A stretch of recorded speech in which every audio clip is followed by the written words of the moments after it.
Hello guys, ఈరోజైతే బంగాళదుంప ఏపిడి ఎలా చేద్దామో చూద్దాం.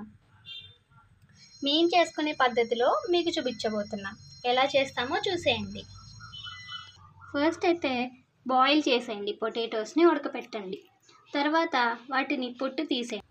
పొట్టు తీసిన తర్వాత ఇలా మెత్తగా స్మాష్ చేసుకోండి. స్మాష్ చేసిన తర్వాత దాన్ని పక్కన ఉంచుకోండి. బంగాళదుంప ఏపిడికి కావలసిన పోపు పదార్థాలు చూద్దాం.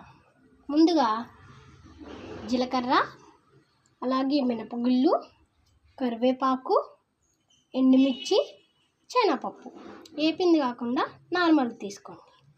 పోపుకి అదే కదా సరైంది. తర్వాత స్టవ్ మీద ఒక గిన్నె పెట్టుకొని స్టవ్ ఆన్ చేయండి. తర్వాత ఆయిల్ని యాడ్ చేయండి. పోపుకి సరిపడా ఆయిల్ని యాడ్ చేసుకోండి. ఆయిల్ హీట్ ఎక్కిన తర్వాత పోపు పదార్థాలని ఒకటి తర్వాత ఒకటి వేసుకోవాలి.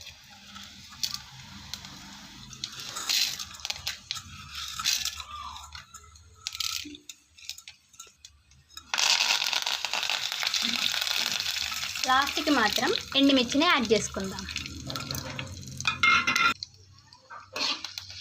ఇలా వేసుకున్న వంటింటిని కలుపుకోవాలి. ఇలా పోపు వేగిన తర్వాత ఇలా పొటాటోస్ స్మాష్ చేసుకున్నది అందులో వేసుకోవాలి. తర్వాత అందులో కొద్దిగా పసుపు వేసుకోండి. మీకు నచ్చితే వేసుకోండి, మాకు కావాలి కాబట్టి మేము వేసుకుంటున్నాం. తరువాత తగినంత సాల్ట్ని కూడా యాడ్ చేసుకోండి. ఇలా చేసుకున్న తర్వాత మొత్తాన్ని కలపండి.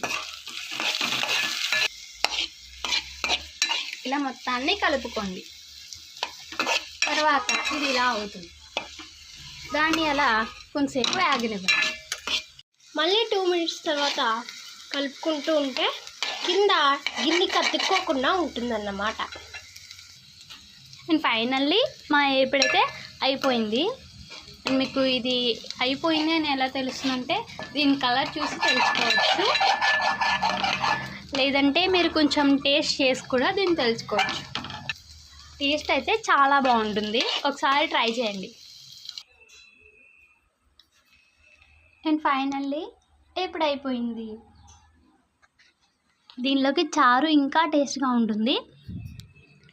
చారు ఇది కలుపుకుని తినండి, సూపర్ టేస్ట్ వస్తుంది. And bye guys.